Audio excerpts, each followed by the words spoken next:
Hey ladies, it's episode 17, which is actually the last episode in 2019. It is the end of the year. So you know what I think would be a great thing to do today is let's do a little year in review exercise. Let's get started.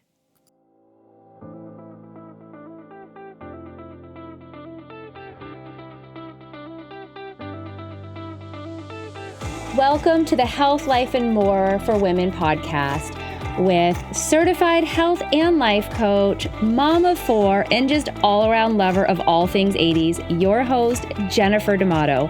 Buckle in, let's get started.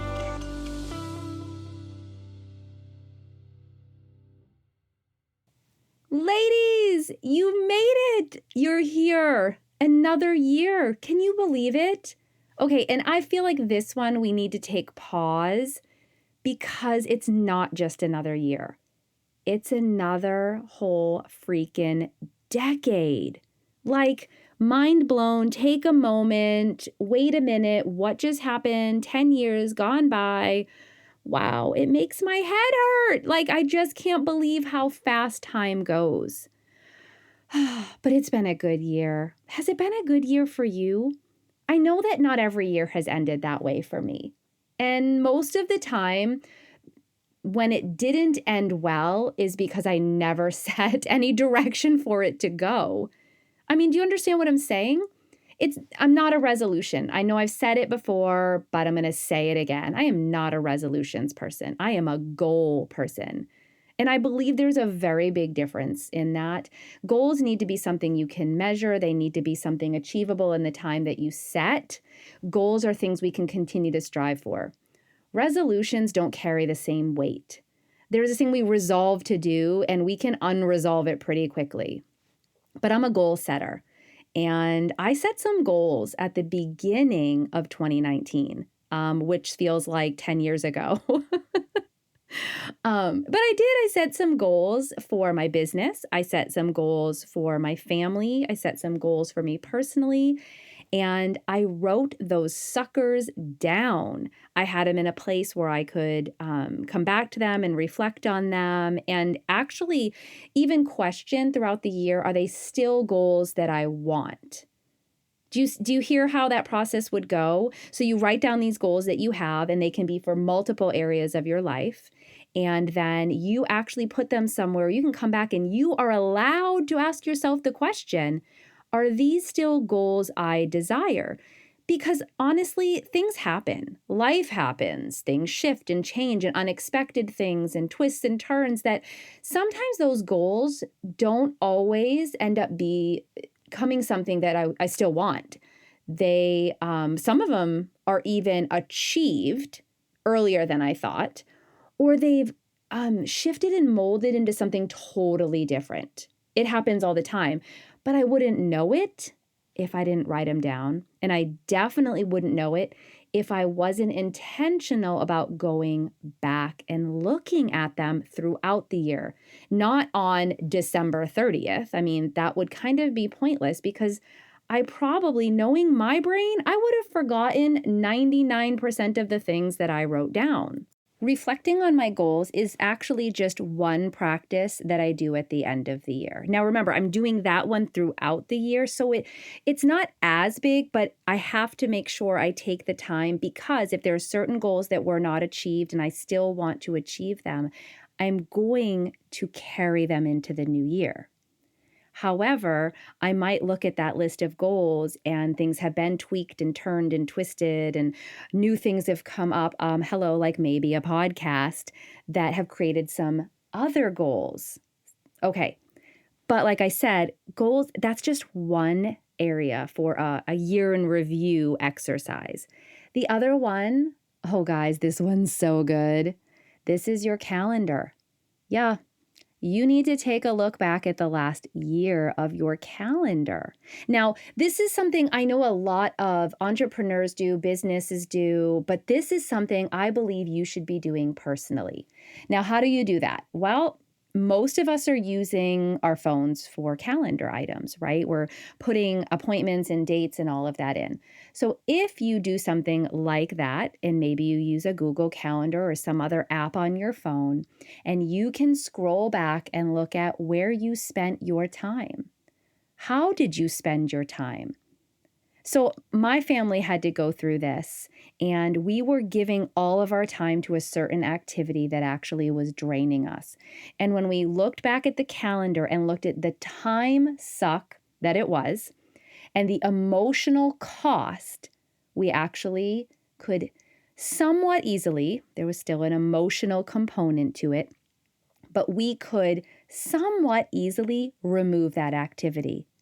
We knew the benefit in our calendar, in our life, in our schedule that it would have, because we could physically look back at the calendar and evaluate the time spent and the cost that it was financially, emotionally, what was happening with our family because of it. Like, it was so clear as day. So I do this with my business. Of course, I'm going to spend that time and look back. Where did I give time that maybe I should not have, that didn't have any benefit to it? Where am I allocating time that I need to allocate even more time to? So again, this kind of ties in for your goals. So if you have goals for your family, and let's say one of them is more family dinners, you want to sit down at the table, you want to have it set, you want to have a wonderful, delicious meal where everyone can sit around and share about their day and enjoy, except you look and go, that's just not been happening. Well, why isn't that happening? Well, when I look at the calendar, I realize nobody's home. Nobody is physically in the house because we're so overstretched with activities. There is no space for that. That's really going to cause me to go, all right, then I'm going to look at the calendar. Where can I remove activities that are overextending us? Because a goal is to have more family time, to be more present and have these family dinners. Guys, I'm using this one as an example because it happened in my house, in my family. We set a goal as a family to be more present, to be together.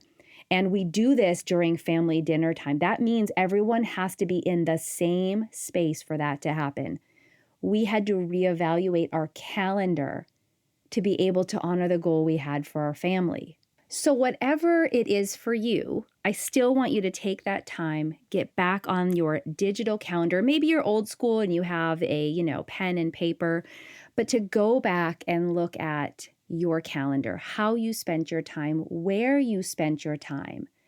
Because if we don't ever look back at what we're giving time to, and we didn't end the year in the way that we wanted to, and we're not happy with the end result, we're going to end up repeating that same pattern.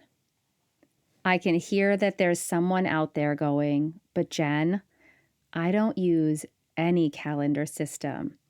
I don't have any record of how I spent my time. Okay, sister, I hear you. It's all right. For 2020, though, let's start. Let's put those things in a digital calendar so that you have the opportunity to go back and see how you spent your time. Now, moving forward for this year and wanting to be able to review, I bet if you sat down with the people you are closest to and said, hey guys, where do you think we spent the most time? Where were we physically the most this year? Were we home? Were we at school? Were we on the soccer field? Were we at church? Were we at grandma's house? Were we with our friends? Where were we? And then you can take this same exercise and look at the goals and look at where you're spending your time. And you can set new goals and look, where do I want to give space and time to in 2020? Hey ladies, I feel like thank you's not enough. I really do. If I could personally send you each a note of thanks, give you a hug, tell you I think you're so amazing, I would. I really would. I'm just so honored and grateful that you subscribe, that you download and listen to each episode. And thank you for sharing. Thank you for sharing this podcast with other women in your life. I am so excited for what's to come in 2020 for the Health, Life, and More for Women podcast. I really am. And I'm so excited that you are going to be here for it. let's continue with our last episode in 2019. Now, ladies, I want to be really clear. This is not a place to beat yourself up, to judge how you spent your time or where you didn't spend your time, or if you reached your goals or not, or if you even set them. That's not what this is about. This is about moving forward. This is about new beginnings. If you have the opportunity to go back and look, I know it's going to help propel you forward faster. If you don't, it doesn't mean you don't get to move forward. It just means you have a whole new practice you get to start this year so that by the end of 2020, you're a step ahead. Do you get what I'm saying? So go ahead, take that look backward before we jump forward. I know I'm going to be. I know I'm excited for that opportunity to look back at where I was and really take the time to evaluate. Because I want 2020 to be the best year yet. I want that for you and I want that for me. And the only way I know how to do that is to make sure I can close the door on 2019. And I do that in a way that I can smile about it. I can feel good about it because I honored the space I gave. And I'm not going to repeat where I was. Because where I was 2019 and y'all, it's going to be 2020. That's not the same year. It's not even in the same decade. All right, the last part of this exercise is my absolute favorite. I know you're probably thinking, Jen, it sounds like this whole thing is your favorite. Well, you're kind of right. But this part of my favorite thing to do is my favorite part of the favorite. So it's like the favorite. Okay, my favorite thing to do is looking at those goals, considering the calendar. I want to make a list of things that I'm grateful for. Oh yeah, the entire year as I'm evaluating. So I just want you to picture in front of me, I have my goals. I'm literally going through the weeks of my calendar. I'm streaming through, I'm taking notes. And while I'm doing that, I'm writing gratitude. I'm so grateful for the opportunity I had to speak at this place. I'm so grateful that I was able to have those conversations in the car with my girls, driving them to their Wednesday night youth group. I'm so grateful for this vacation. I'm so grateful. My husband and I hit almost every single week. It was our goal to do every week date night. And I believe we only missed 2 weeks out of the entire freaking year. Guys, that's something to be grateful for. We set a goal and look what we achieved. I'm writing that down as gratitude.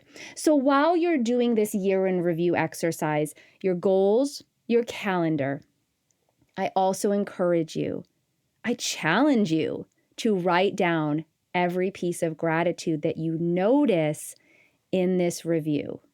Now, I know you're listening to this, so you're probably not actively doing this exercise while you're listening to it. But could you just for a moment imagine what would be in front of you?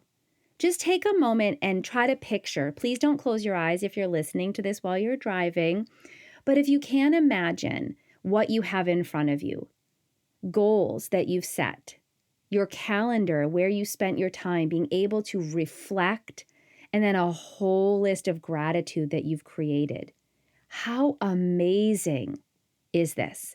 How beautiful, and how you're honoring an entire year that you've been gifted.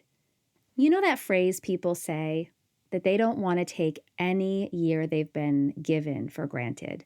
They don't want to take anything for granted. I believe this exercise gives you the opportunity to say, I don't take it for granted. I don't just waste that time. I don't just move on with my life. I actually look back and notice all the beauty of it. And sometimes the beauty comes from the struggles. Sometimes the beauty comes from the pain points, because it was the pain points that opened up a new goal for my family that brought us even closer. And I believe it's easier to set new goals after you've done this exercise, because then you actually can see where you were. And when you see where you were, it's going to help you to better see where you want to go. I hope you find some time just to etch out for this exercise. give yourself an hour, give yourself 2 if you really do have a full calendar to go through. Grab some tea or coffee, put on your favorite music, grab a notebook, some scrap paper, and get started. I'm really excited for a new year. I'm excited for a new decade, new opportunities, new goals, and a blank calendar. Come on now. Who doesn't love a blank calendar? You get to fill it with what you desire, with what honors your goals. Happy New Year. And I'll see you guys all here on the Health, Life, and More for Women podcast in 2020. Hey, it's your girl Jen here. I just want to remind you that I only open up space for 4 free consultations each month. And with the new year comes New Year's resolutions. So I know those spots are going to fill up. Be sure to click the link in the show notes and grab your spot if you want to discuss working with me as your certified health and life coach to reach your goals. Hey ladies, want to connect with me outside of this podcast? Come follow along on Instagram at Jennifer_Health Coach for Life. That's Jennifer_Health Coach, the number 4 life. You can also connect with me on Facebook. Just search Jennifer Coach, the number 4 life. I also want to help you take your health, both physical and mental, to the next level. I want you to feel empowered. I want you to reclaim your body's intuition. If that's for you and you're ready for support and accountability like you've never had before, then why not book a free consultation with me by visiting my website, www.healthcoachforlife.com. That's www.healthcoach4life.com/request session. I've also made it really easy by including a link in the show notes below. For any questions about the podcast or to submit a question or topic you would like discussed here, you can email me at jenniferdamatopodcast@gmail.com.